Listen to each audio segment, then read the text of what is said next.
Funky.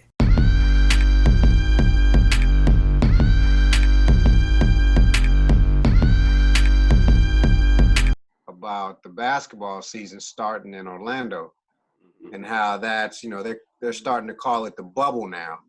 Yeah. Because everything is cut off. They're cut off basically from the world. It's just them. Mm-hmm. And they have all these restrictions. They have,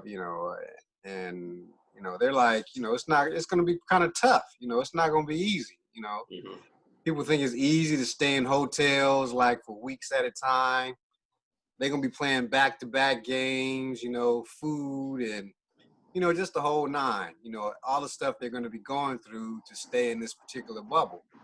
They're going to have some type of monitors that they have on themselves. So they're staying a certain distance from each other. But how are they going to do that? They're going to be playing hoops. You can't stay, too far from them, Mm-hmm. but I don't think they're talking about, when they're playing. They're just talking about outside of playing. Yeah. They're going to have monitors saying, hey, you're not far enough from the next person. They're also going to have where you're going to be tested a certain amount of times. I haven't looked that information up to see how often they're going to be tested. Mm-hmm. What their actual protocol is going to be when somebody tests positive. Are they going to just get him out, or are they going to get the whole team out? Because it's possible the whole team could be infected. So, it's a bunch of different things that you're talking about that and their options and what they're going to do. Mm-hmm. They're also talking about these recent comments that Kyrie is it Kyrie Irving?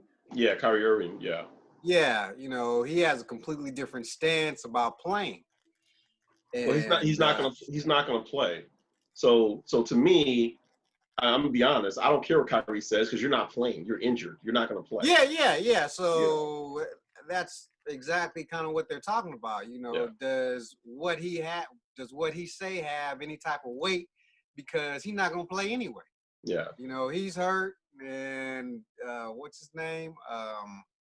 Kevin Durant's hurt. Kevin Durant, he's hurt. So it's like they don't have that much weight because they can say this stuff because they're not gonna play anyway. Yeah. So, I understand the political piece that he's saying as far as, with all the stuff going on, is this a distraction from, the social things going on? I can respect him saying that and understand that. I think that he's missing the point of the platform he has as a multi-millionaire world-renowned athlete, and the fact that when you're not playing, nobody really cares about you. You know what I'm saying? You only care about you when you're playing. So you need to get back on this platform in order for people to actually listen to you. So, I disagree with him on that, but I do understand his position. But again, he's not playing. So, and then for me, I don't care that you're in a bubble. I don't care it's uncomfortable. You're not staying at a Motel 6, okay? You're staying at the best hotels in Orlando, and you're multi-millionaires. I would stay in a bubble if they told me they're going to pay me $1 million. They told me, hey, Elliot, I'm going to pay you $15 million for 3 months to stay in a bubble. Okay, where the bubble at? Let me stay. You know what I'm saying? I mean, it's like, come on, dude. They act like they go into, work in the coal mines. It's like, really? I mean, you're professional athletes. So you're going to get the best of whatever they can give you right then and there, right? So your food's going to be top notch. Your training, medical stuff. I guarantee you, if they test positive, they're going to get better medical treatment than either three of us would ever get, right? Because they're multimillionaires. So I mean, again, I don't cry for the rich. I respect you, good job, but I don't care that you're in a bubble. And there's also some information out there too about regardless, these cats have to play for financial reasons, and it's not financial. Well, it's kind of financial reasons for the actual players themselves. Apparently, there's an agreement between the players and their NBA. What do you call them? The players' union.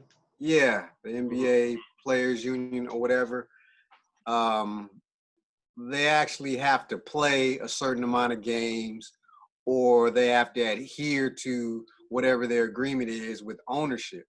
And if they don't play, what ownership can do is reverse a lot of the things within that union. And that plays into the owner's hands where they can get complete control, because now the NBA players have quite a bit control. A whole lot more than than NFL does. Yeah. And so this particular moment actually plays into the ownership's hand. It's like, you're gonna have to play, Kunta, because if you don't, your ass is mine. So it's kind of that attitude now, and that kind of points directly to LeBron James, because he actually knows this. He knows what's up. He like, I don't care what Kyrie say, we gotta play. Well, you know, and then so to me, it's also the contract, right? It's a contract that you negotiated, right? So you negotiate this contract to get all this power, which is, we've seen the power, we see the contracts, we see how much money they make. Okay, no one anticipated a pandemic, but now a pandemic's here. In order to keep the power, we gotta play. I mean, that's just reality, right? Yeah, I mean, of course. Yeah, Yeah. So so That's again, right. I don't fault LeBron being like, look, Kyrie, you want your checks to keep coming, then let us go play. You know what I'm saying? Because if we don't play, trust me, you being hurt will be the last of your worries. You know what I'm saying? So this is the actual amount that either the NBA or the owners, and I guess they're one and the same. This is how much money they will lose if they don't go ahead and play, the remainder of the season. $4 billion. well, yeah, because they probably, I guarantee you, part of that is TV money that they have to pay back. Oh, of course. Yeah. Obviously, they have to fulfill those obligations to those sponsors and those TV channels and everything else that they have. Yep. So, yeah, if they don't, that's a problem. Yeah. That's a problem. So if the player just knowingly and willingly say, "Hey, I'm not going to play," then that's going to be an issue with with the players, or with that players union, or whatever you want to call it. I can't remember what they call it. But. Well, and that other thing too, again, I was saying that these guys are millionaires, and I don't feel sorry for them, but you really live to the level of the money you make. So if you're making millions of dollars, you live like you're making millions of dollars. So missing a paycheck hurts, right? So it's no different than if you and I are off work and they're like, "Hey, y'all can go back to work."